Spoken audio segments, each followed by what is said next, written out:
오늘의 사연은 이혼을 앞두고 있던 아내가 집 앞에 20억 원이 든 캐리어를 놓고 갔습니다. 라는 사연입니다.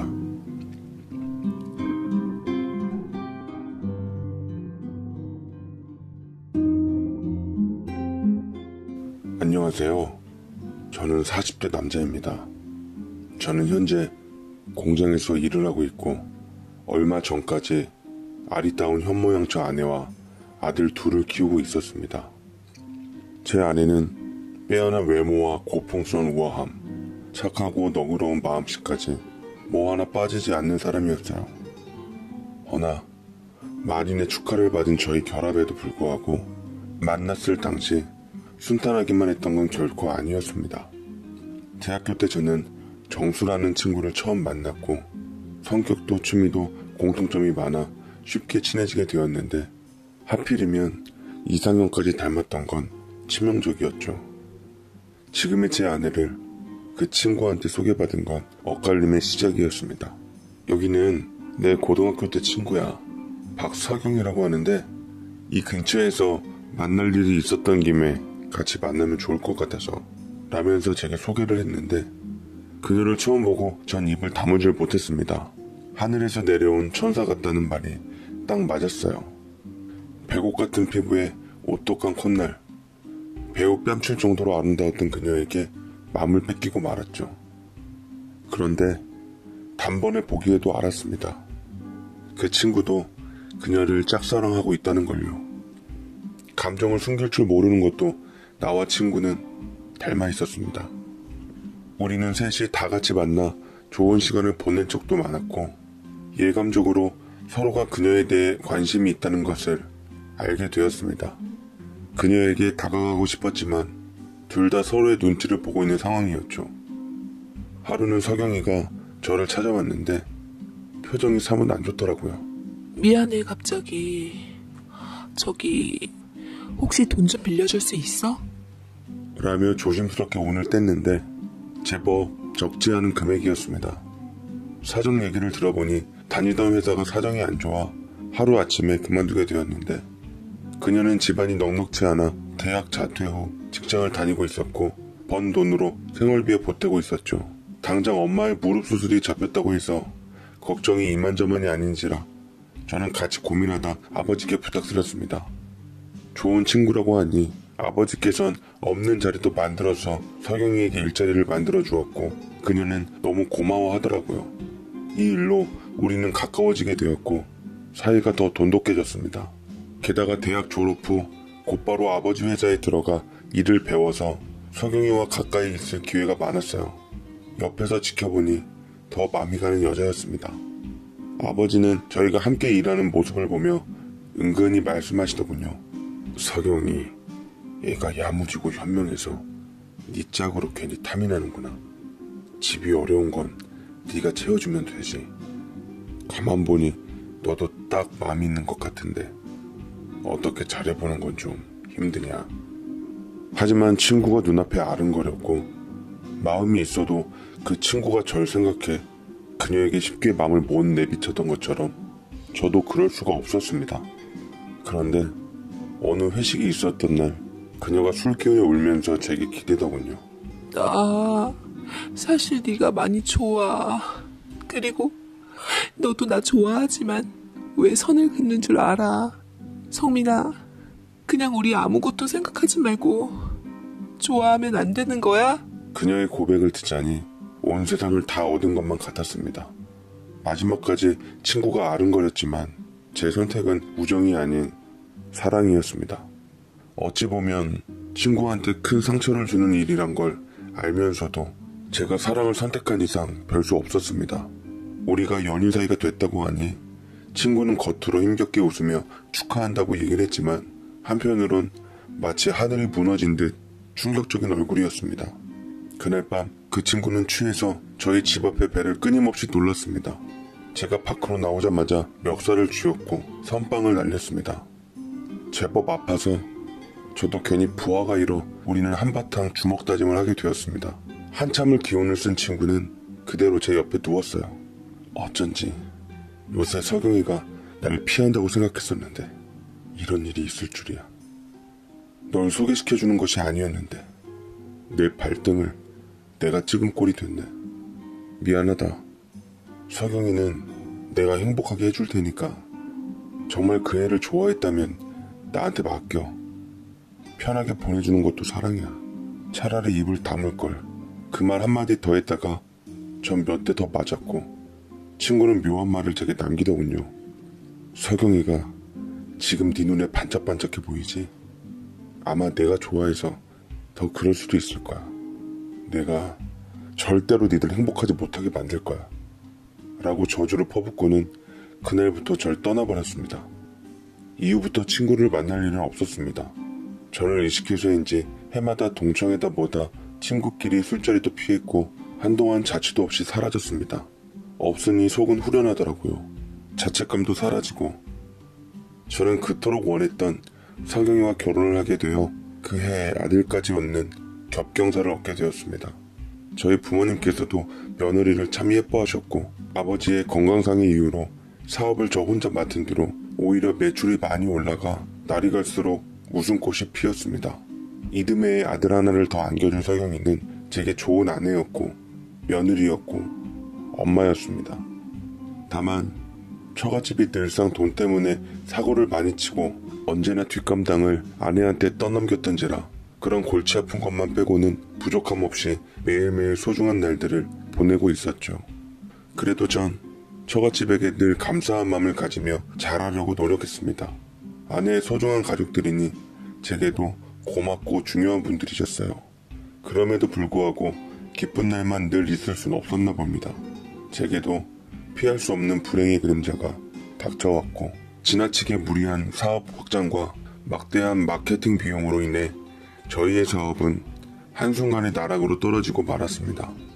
이 충격으로 저희 부모님도 병원에 입원하시게 되었고 저희 집은 아파트에서 단칸방으로 이사를 하게 되었어요.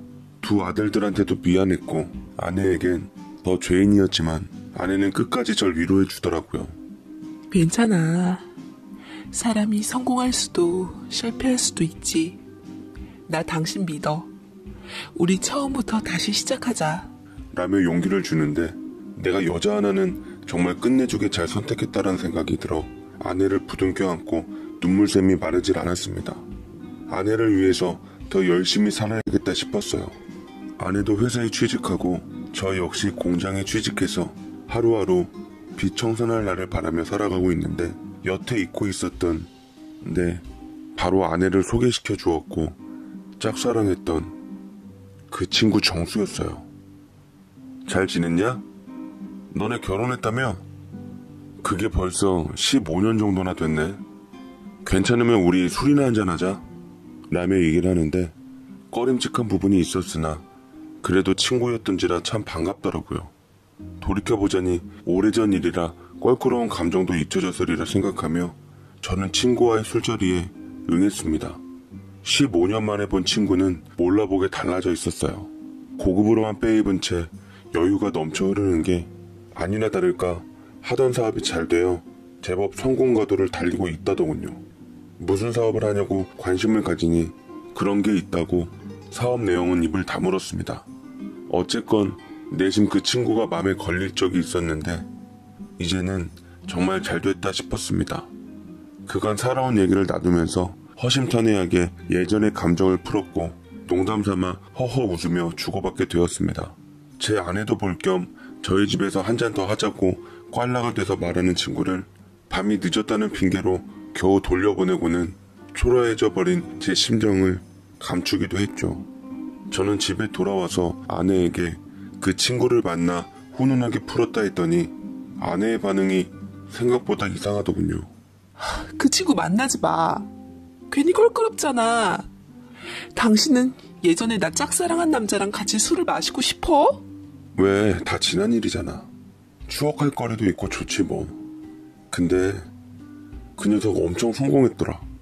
농담삼아 잘 살았던 나한테 널 뺏겨 이악 물고 돈 벌어 성공했다고 고맙다고 능청스럽게 얘기하는데 녀석이 당신을 좋아하긴 많이 좋아했나 봐. 됐어. 그 얘긴 그만해. 웬만하면 그 친구 만나지 마. 날 싫으니까. 아, 참. 근데 당신 혹시 가진 돈 좀 있어? 말하다 말고 대뜸 가진 돈이 있냐는 아내의 말에 절로 한숨이 나오더라고요. 가진 돈은 왜? 혹시 또 저번에 아버지가 지주택 분양권 사기당했다고 했잖아. 당장 메꿔놓은 것 같더니만 이제 와서 빚쟁이들이 쫓아오고 난리가 났다나 봐. 아, 우리 형편도 지금 그런데 혹시 돈 좀 없겠지? 저는 아내에게 돈을 못해줘 미안하단 말을 건넸고 알겠다며 등을 돌린 아내와는 그 일로 인해 추후 어떤 일이 다가올지 감히 상상도 하지 못했습니다.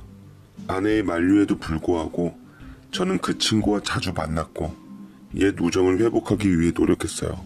제 어려운 사정을 알고 밥값, 술값을 턱턱 내는데 미안하기도 하고 고맙기도 했습니다.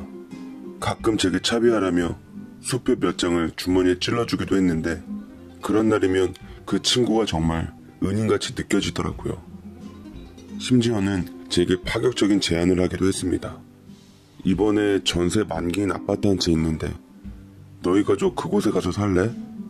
라고 얘기를 하는데 저는 행여 폐가 될까봐 손사래를 쳐서 괜찮다고 했지만 친구는 계속 저를 설득하더라고요. 매달 나가는 월세도 부담스럽고 고생하는 아이들을 보며 눈 딱 감고 호의를 받아들이게 되었습니다.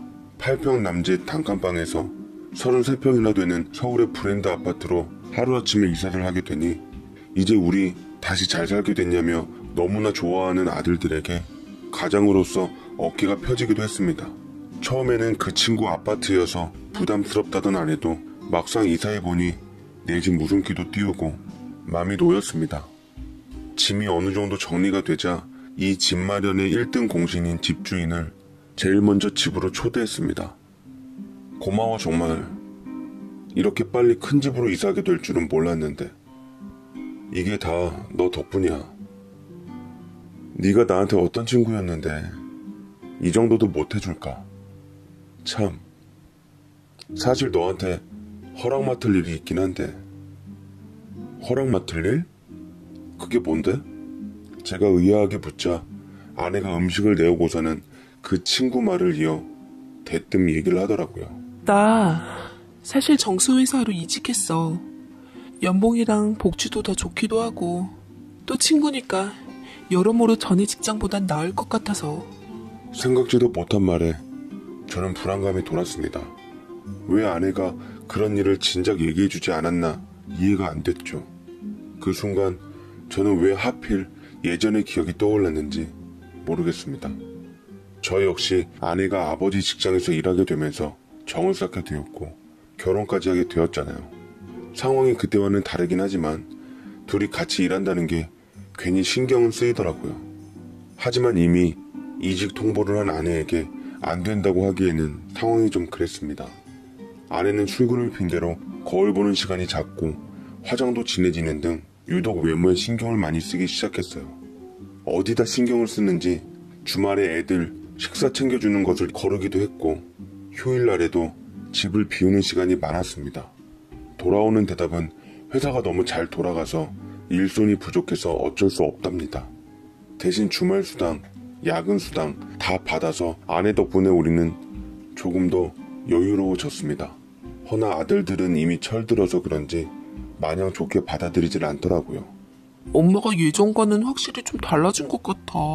사실은 저번 학교에서 현장학습으로 왕릉으로 견학 갔다 왔는데 나 그곳에서 엄마 닮은 사람 봤어.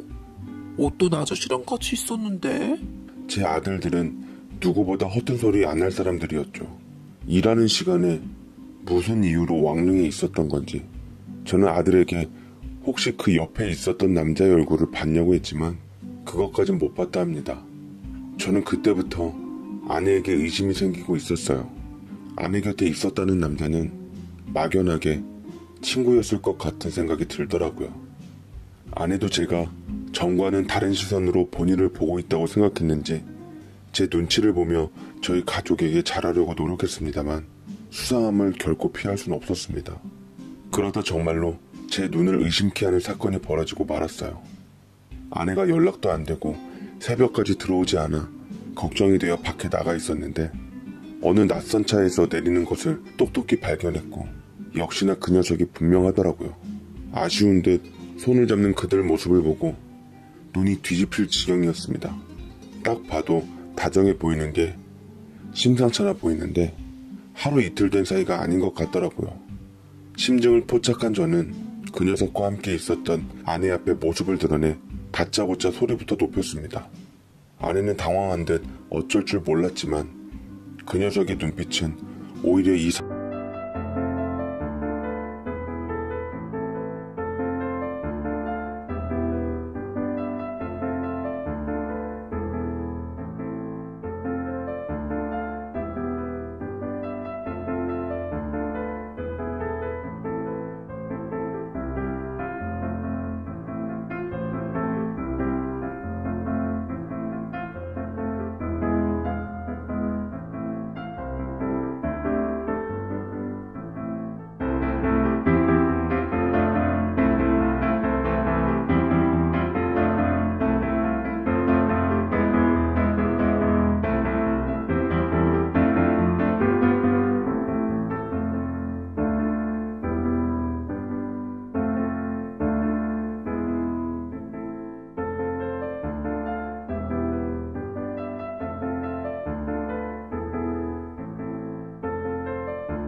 즐기기라도 하는 듯 흥미진진하게 빛나더라고요. 아내를 자기 뒤로 하고는 제 앞에 어느 때보다 당당하게 서 있었습니다. 세상에 공짜가 어딨냐? 너 이렇게 제대로 된 집에서 살게 해주고 경제적으로 여유있게 만들어준 게 누군데? 원래 서경이는 내가 먼저 좋아했던 여자라고. 서경이도 네가 돈만 없었더라도 너랑 결혼하진 않았을 거라던데? 저는 단번에 그 녀석의 멱살을 잡았고 옆으로 치워 아내를 집으로 데리고 들어가려 했지만 그 녀석에 의해 저지되었습니다. 주먹 다짐을 할 기세를 보이자 아내가 중간에 말리더라고요. 새벽이라 유난히 오고 가는 소리가 크게 들려지고 경비 아저씨까지 오자 아내는 동네 사람들 눈을 생각해 저를 집으로 데려왔습니다. 안타까운 얼굴로 입술을 깨문 후 제게 눈 가리고 아웅을 시도하더라고요. 친정 식구들 돈 때문에 그 녀석한테 돈 좀 꿨어. 조만간 우리 빚도 다 갚을 수 있으니까 그냥 조금만 더 모른 척 해주면 안 돼? 제발 부탁해. 나는 우리 가족밖에 없다고. 장난해? 싹싹 빌어도 부족할 판국에. 뭐? 나한테 바람을 모른 척 해달라고? 너 내가 그렇게 우습냐? 이제 내가 돈이 없으니까 그놈한테 가겠다는 말 아니야? 그런 거 아니야. 나 당신 사랑해. 우리 아들들도 소중하고 가정을 지키고 싶어. 이제 거의 다 왔는데 당신만 모른 척 해준다면 우린 행복해질 수 있어. 행복이라고? 가정을 지키고 싶다고? 버젓이 다른 남자를 만났으면서 대체 무슨 호소리를 하는 건데. 난 절대로 당신 이해도 못하고 용서도 못해. 우리 아들들 데리고 예전처럼 단칸방으로 돌아가겠어. 이혼하자. 뭐? 이혼하자고? 당신이 어떡해. 내가 우리 가족 때문에 무슨 짓까지 했는데. 당신은 내게 이렇게 했던 걸 후회하게 될 거야.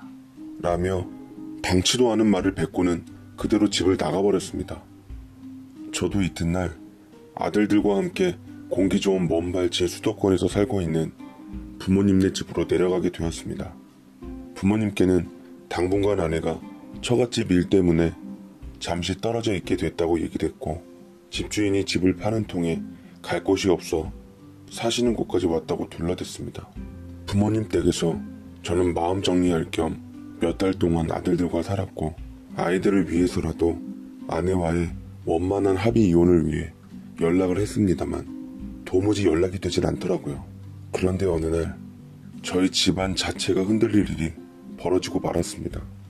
아침에 아이들을 학교에 보내려고 문 앞까지 바래다 줬는데 저희 집 앞에 의문의 캐리어가 있는 게 아니겠어요. 열어보니 5만원짜리 현금 다발이 가득하게 있는 게 손발이 떨리기 시작했습니다. 뭉치로 대강 세어보니 20억 정도의 거금이었고, 곁에 쪽지가 있어보니 분명 아내의 필체더군요. 이걸로 빚 다 갚고 우리 애들 잘 부탁해. 당신이 원하는 대로 이혼은 해줄 테니까 당분간만 나 찾지 마.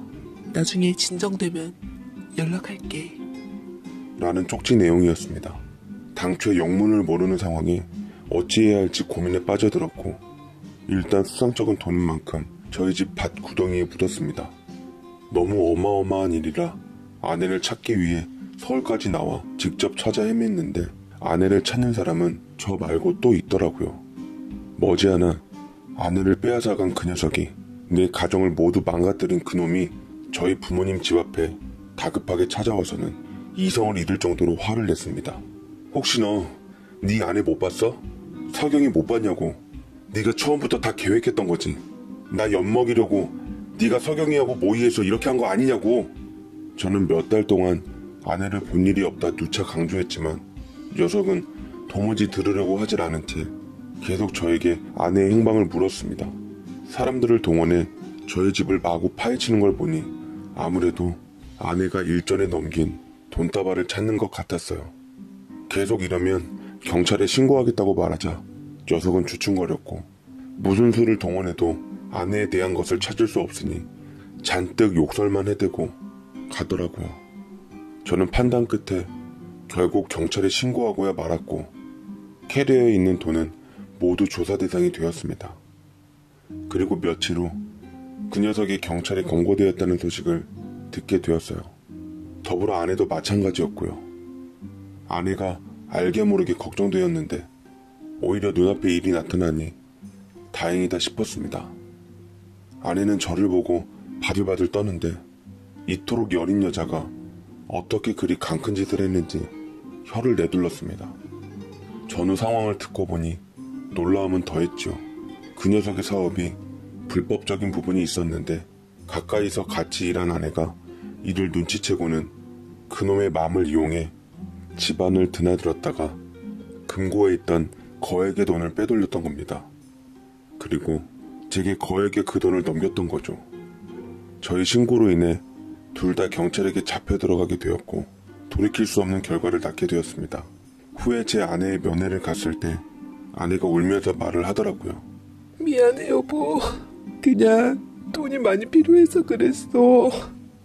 우리 진정도 잘 살게 해주고 싶었고 우리도 다시 예전처럼 돌아가길 바래서 그랬던 건데 내 생각이 짧았어. 정말 미안해. 라고 후회 짙은 말을 하는데 어리석은 아내 앞에서 어떤 말을 해야 할지 머리가 새하얘졌습니다. 하도 기가 막히고 어이가 없어서 아내를 어떻게 받아들여야 할지, 어떻게 아이들에게 엄마의 일을 설명해 줘야 할지 모르겠지만 오랜 고민의 시간을 보낸 끝에 나온 결론은 역시 아내를 다시 받아들일 순 없을 것 같다는 것이었습니다. 어쩌면 친구가 좋아했던 여자를 가로챈 버린지도 모르죠. 15년 전 그들을 만나기 전으로 돌아가고 싶습니다. 그저 부모 잘못 만난 제 아이들만 가여울 뿐입니다. 제 사연 읽어주셔서 감사드립니다.